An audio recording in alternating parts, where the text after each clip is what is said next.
Vamos a estar haciendo estos choice de embriología, de justamente exámenes finales viejos, pero a modo de repaso. Si bien ya no son quizás preguntas que nos puedan tocar en los choice actuales, sirven para entender los temas. Así que bueno, vamos a ir descartando las opciones y ver por qué es la que es y por qué no son las otras. Bueno, con respecto a la zona pelúcida, recordemos que la zona pelúcida es justamente la membrana de glicoproteínas que envuelve al ovocito y dura un par de días, es decir, justamente la acompaña antes de la ovulación, cuando se ovula y durante la segmentación. En la implantación ya no está, justamente evita la implantación temprana. Así que bueno, toma contacto con el epitelio uterino favoreciendo la implantación. Acabo de justamente decir que no, así que no favorece, al contrario, evita la implantación temprana, evita justamente que se haga un embarazo ectópico en un lugar, por ejemplo, las trompas de falopio, que sería por una implantación temprana. ¿Sirve como una barrera inmunitaria entre la gestante y el embrión? Sí, ¿por qué? El embrión es algo extraño para la madre, justamente tiene 23 cromosomas de ella y 23 cromosomas del padre. Bueno, vamos a decir a mitad y mitad de genoma. Entonces esa mitad de genoma paterno tendría que generarle algo extraño a la madre, y la madre tendría que generar anticuerpos contra ello y atacarlo, como si fuera una bacteria, un virus, un parásito, lo que sea, más como un parásito, por así decirlo. Entonces, ¿qué pasa? La membrana pelúcida, justamente al no expresar antígenos, porque es como si fuera un lienzo en blanco, no tiene a qué unírsele, no tiene ningún epitope, digamos, no tiene ningún sitio al que se pueda unir a un anticuerpo, por lo cual sirve como una barrera inmune, justamente sirve para que la madre no ataque al bebé. Así que debe ser la B. Ahora vamos a ver. ¿Favorece la implantación prematura en el embrión? No, justamente primero, yo no quiero una implantación prematura, no es normal, justamente nada que sea prematuro o, digamos, temprano sería lo correcto, digamos, por algo tiene su tiempo adecuado. Y además justamente no favorece la implantación al revés, justamente la atrasa. Y bueno, entonces esta no favorece, y es una bicapa lipídica que actúa como barrera. No, son glicoproteínas, son azúcares y proteínas, pero más que nada azúcares, así que justamente lipídico no es. Así que bueno, es la B. A ver si sirve como barrera inmunitaria entre la gestante y el embrión. Bueno, vamos a ver otras. ¿Cuál afección se relaciona más con la falta de migración de células de las crestas neurales troncales? Bueno, en realidad hay un montón, digamos, de cosas que puede hacer justamente las células de crestas neurales troncales, pero bueno, vamos a decir, defecto de osificación de la cara, bueno, justamente no, digamos, no serían las troncales si son de la cara. Fallas en la pigmentación de la piel son las últimas en migrar, así que digamos, no sería tampoco, digamos, las troncales, y además son las últimas en migrar. Es raro que afecte a los melanocitos, es muy raro, muy raro. Defectos en el tronco arterioso es muy normal. El tronco arterioso es, voy a hacer un corazón muy raro, aclaro. Acá tengo aurícula derecha, aurícula izquierda, ventrículo derecho y ventrículo izquierdo. Yo acá tengo la porción membranosa, perdón, la porción muscular y la porción membranosa. Igual dibujé al revés. La porción membranosa es la de arriba, es esta, la que estoy haciendo ahora, es la porción membranosa, que divide justamente lo que es el tronco cono, es decir, justamente la salida de la salida, digamos, de lo que es la aorta del ventrículo izquierdo y de la arteria pulmonar del ventrículo derecho. Entonces divide ambas, es decir que yo tengo la salida de una y la salida de la otra, están separadas justamente por, o sea, justamente esta conexión entre ambas está dada por el tronco cono. Si justamente el tronco cono no está bien desarrollado, puede haber una intercomunicación entre los ventrículos. Y después falta de mielinización del sistema nervioso central también afecta las crestas neurales, pero no son las troncales, justamente son las craneales, como con la cara. Así que bueno, va a ser defectos en el tronco cono arterioso. Además es hiper normal, lo van a ver un montón a esta patología. En libros me refiero, y en la materia, nada, clínica no es tan normal. Bueno, en relación al tubo digestivo, todo el tubo digestivo está formado por la interacción entre el endodermo y mesodermo lateral de la hoja visceral.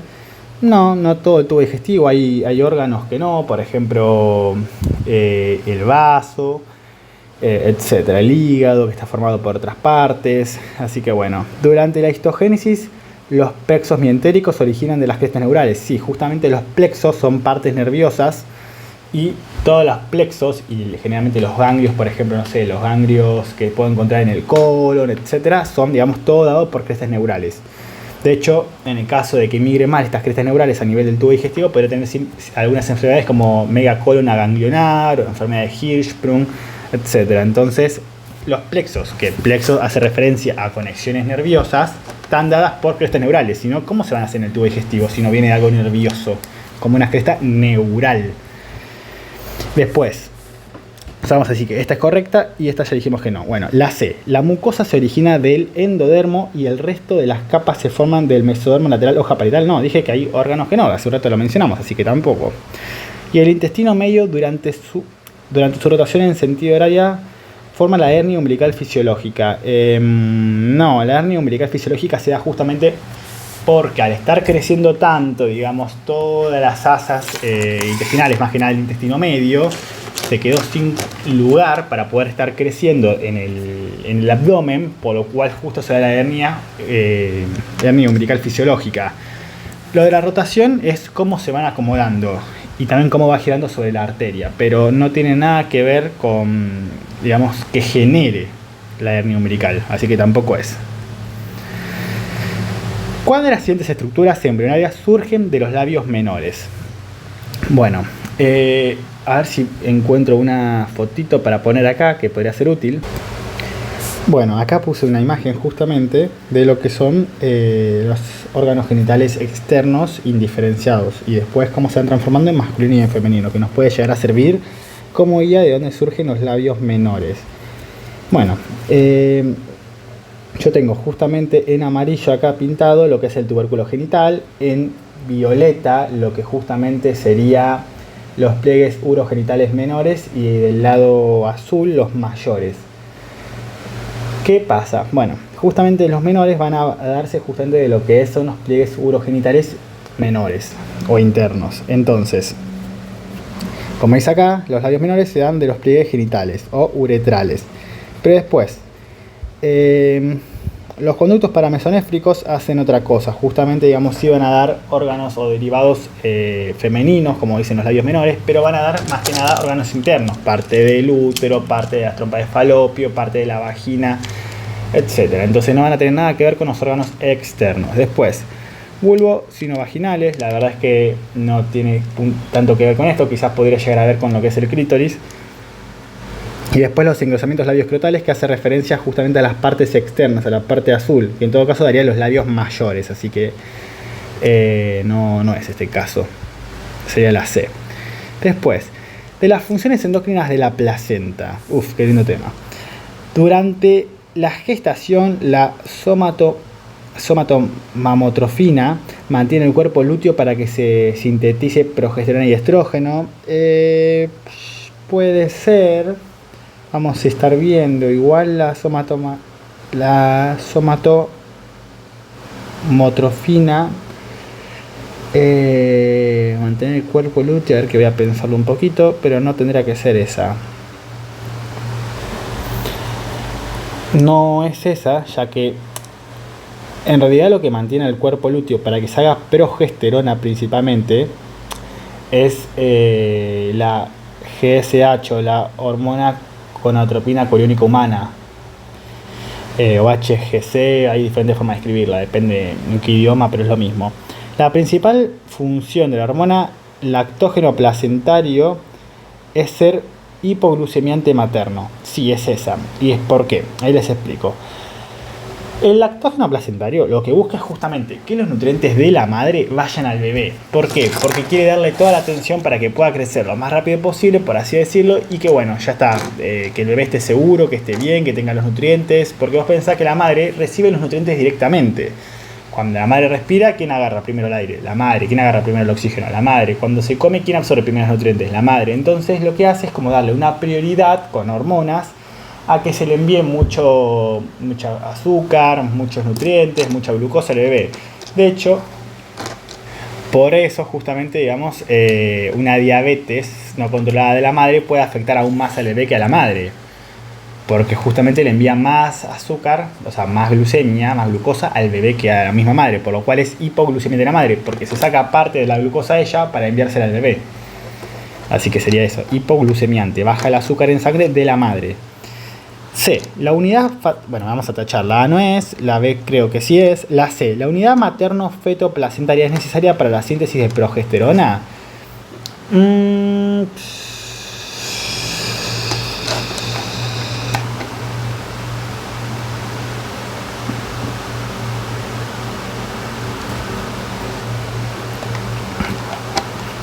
Bueno, con respecto a la C también es verdadero, pues justamente lo hace a partir, pero hace más que nada estrógeno, así que vamos a decir que esa no es, porque principalmente lo que hace es... no, está bien, es progesterona. ¿Por qué? Porque justamente queremos hacer progesterona en la placenta para poder aumentar los niveles de esto y a partir del tercer mes ya no depender de lo que es el cuerpo lúteo. Por eso el cuerpo lúteo es esencial durante las primeras semanas, porque aún el cuerpo, la madre sola o el mismo bebé, no pueden hacer los niveles de progesterona que se pueden encontrar en la segunda etapa del ciclo sexual femenino para mantener el embarazo, o sea, para justamente tener un endometrio secretor y que le den muchos nutrientes al bebé. Por lo cual, tenemos el cuerpo lúteo que se va a encargar de hacer eso, pero en un futuro vamos a necesitar que ese cuerpo lúteo ya sea algo mejor. Entonces, ¿qué se encarga de eso? La placenta. Así que sí, también es correcta. Estoy viendo que acá seleccione una o más de una, así que deben ser varias correctas. Me parece que la primera también puede ser correcta, aunque me es raro, porque justamente como digo, la que se encarga es la GSH. Pero bueno.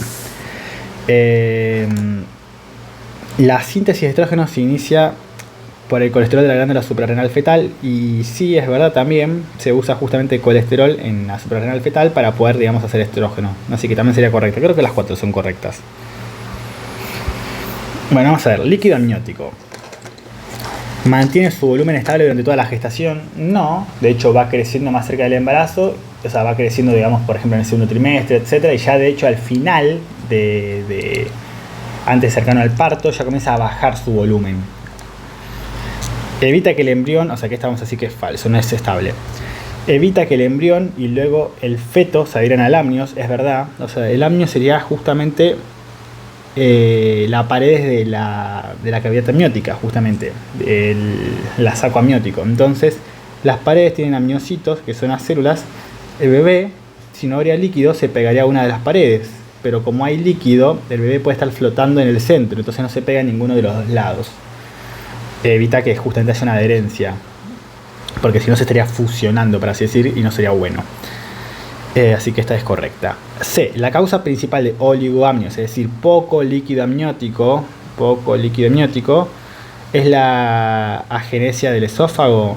No, la principal causa de oligoamnios debería ser algún problema justamente renal, por ejemplo, una agenesia renal bilateral o una agenesia, también, digamos, un problema de una anencefalia, que justamente no tenga el centro de deglutor, o sea, justamente no tenga el reflejo de deglutir, o sea, de tragar el líquido amniótico para poder aumentar y justamente continuar todo ese ciclo de poder orinarlo, etc. Y la amniocentesis es un estudio de rutina, en el tercer trimestre de embarazo. Imagínense cuántas embarazadas le van a pinchar el abdomen con una aguja gigante que van a llegar hasta adentro del saco amniótico, digamos, llegando, digamos, a la cavidad uterina, para sacar el líquido. ¿Ustedes creen que es normal que se lo hacen a todos de rutina? No, no es normal. Se hace en algunas situaciones, obviamente, donde justamente se requiera porque se necesitan más estudios, porque está en riesgo o algo, pero no es normal. De rutina no es. Y después, indique la estructura formada por las células de las crestas neurales craneales. Bueno, ¿qué hace? Bueno, a ver. Neurohipófisis no es de células de crestas, no es de crestas neurales. Es justamente una parte, digamos, del neuroectodermo. Así que no es. Cristalino del ojo es también de ectodermo general, tampoco es. Placoda olfatoria, las placodas son también de ectodermo, así que tampoco es. De ectodermo general.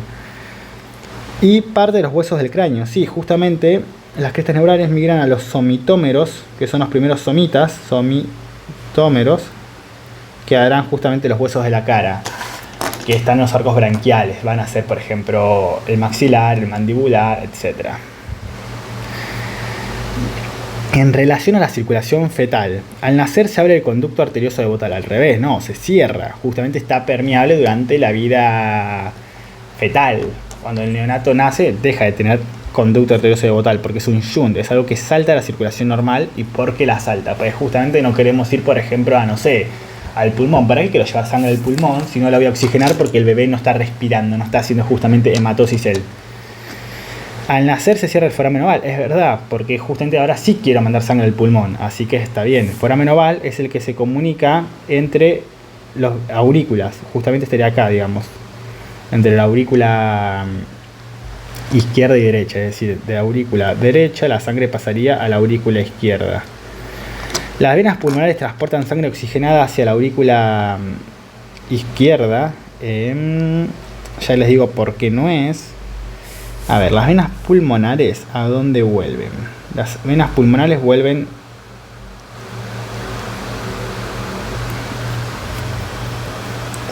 a la aurícula izquierda y llevan sangre oxigenada, sí, en un adulto. Pero el feto justamente está haciendo hematosis porque dice circulación fetal. ¿Hace hematosis? No, porque ¿de dónde va a hacer hematosis si no está respirando? Sus pulmones no tienen oxígeno agarrado de la atmósfera, entonces... Si bien sí van acá, digamos, a la aurícula izquierda, las venas pulmonares, la sangre oxigenada viene desde la aurícula derecha, que viene de las venas cava, que en un adulto sería poco oxigenada o carbooxigenada, pero en el feto vienen oxigenadas, porque vienen a partir de la madre. Obviamente esto lo vemos en cardio, ¿no? O sea, acá en un choice es difícil explicar todo un tema entero, solamente voy mencionando el por qué no o por qué sí. Y después de, las arterias umbilicales transportan sangre oxigenada desde la placenta hacia el feto. No, ¿por qué? Lo hacen las venas umbilicales. Es al revés de lo que uno podría pensar, digamos, porque uno dice arteria oxigenada, bueno, sí, en un adulto, pero el bebé lleva, digamos, placenta, vena umbilical, después va llegando a, bueno, va pasando diferentes cosas, pero bueno, llega a las venas cavas superiores e inferiores, con las inferiores llega a la aurícula derecha, de acá pasa a la aurícula izquierda, de acá al ventrículo izquierdo y de ahí a la aorta, y ahí lo distribuye por todo el cuerpo. Y vuelven a la placenta por la arteria umbilical, muy carbooxigenada ya. Y bueno, vamos a hacer otra más. Una causa de desarrollo sexual diferente, XY, o sea, una dismorfia sexual, es, por ejemplo, por una hiperplasia suprarrenal congénita. No, porque podría tener un problema, pero si fuera mujer, por ejemplo, porque sería una mujer masculinizada por demasiados andrógenos, por ejemplo, una hiperplasia suprarrenal congénita, pero en un hombre no sería justo de la afección. Una mutación de receptor de andrógenos podría ser, ¿por qué? Porque tendría pocos andrógenos, no tendría andrógenos, porque justamente la mutación del receptor haría que no se puedan unir las cosas al receptor, porque lo normal es que el receptor ande. Si hay una mutación es que no está andando. Entonces, si no anda, ¿cómo se unirían justamente los andrógenos, o sea, la testosterona, todas esas moléculas, digamos, masculinizantes a los tejidos que debería ir? No lo podría hacer, por lo cual sería, digamos, poco desarrollado los órganos masculinos de este feto. Por ejemplo, alargaría poco lo que sería, digamos, el pene, tendrá atrofia testicular, tendrá menos desarrollo de masa muscular, entre otras cosas aparte, pero justamente no es todo lo estético o todo lo visual o fenotípico, también hay cosas, digamos, a nivel endocrino y diferentes cosas. Después, un cariotipo 45X0, no, porque me está diciendo acá que es XY, ¿cómo va a ser X0? Y después una diabetes materna, ¿qué tiene que ver que el bebé sea XY con, no sé, poca testosterona o mucha, o no sé, si es hombre o balón o lo que sea, si la mamá va a tener diabetes? Nada. Después, los genes Hox. Los genes Hox, bueno, vamos a hacerlo en vez de explicarlo. ¿Dan identidad a los segmentos corporales? Sí. ¿Generan filamentos de actina que favorecen la migración celular? No. No tiene nada que ver, de hecho ahora voy a explicar por qué es la A y van a entender que no tiene nada que ver con la B. C. ¿Presentan una caja Tata o Tata Box? No. ¿Intervienen específicamente en el desarrollo del eje dorso-ventral? No, pero sí en el cráneo caudal o, digamos, antero-posterior. ¿Por qué? Vamos a decir que voy a dibujar al mejor dibujo del mundo de una persona. Bueno, el gen Hox va siendo dividido de arriba hacia abajo, de abajo hacia arriba, como quieran decirlo, es decir, en esta dirección. Es decir, como si fueran las columnas vertebrales. Como yo tengo acá C1, C2, C3, etcétera. Bueno, acá tengo, vamos a decir, HOX 1, HOX 2, así. Entonces va dándole justamente características. Vamos a decir que tengo, no sé, un montón de HOX. Entonces le da diferencias a la vértebra 1, diferencias a la vértebra 2, diferencias a la vértebra 3, que sean diferentes entre ellas, diferente el cráneo del torso, diferente el torso de las piernas. Se encargan de dar identidad al segmento corporal justamente. Entonces, ¿desarrolla el eje dorso-ventral, que sería así de espalda a pecho? No, es de cabeza a pies. Y después, ¿tiene que ver algo con actín y filamentos? No. ¿Tiene que ver algo con una caja tata? No. Tiene que ver con los segmentos corporales que les da identidad. Y después, a ver, vamos a ver. Con respecto al desarrollo del sistema cardiovascular, el tabique del tronco cono completa el tabicamiento interauricular. No, es el ventricular. Dijimos que era justamente la parte de abajo del corazón, era esta. Acá son las aurículas, acá son los ventrículos. Son entre los ventrículos, interventricular. La porción rugosa o trabeculada de la aurícula derecha se origina del seno venoso. No tiene nada que ver, tiene que ver de las almohadillas endocárdicas. El septum primum es un tabique que crece de cefálico a caudal. Sí, el septum primum es un tabique que crece desde arriba de las aurículas hacia abajo, que va a generarme justamente todo el desarrollo del septum primum, del secundum, de los ostiums. Me va a generar justamente el foramen oval al final, que va a quedar acá el agujerito, para justamente hacer un shunt y que la sangre pase en esta dirección. Y el sexto arco aórtico, tanto izquierdo como derecho, originan las venas pulmonares. No, tipo nada que ver, pero no. Así que bueno, es la C. Y terminaría. Así que bueno, vamos a estar subiendo más videos, también videos de explicaciones. Así que bueno, espero que les sirvan.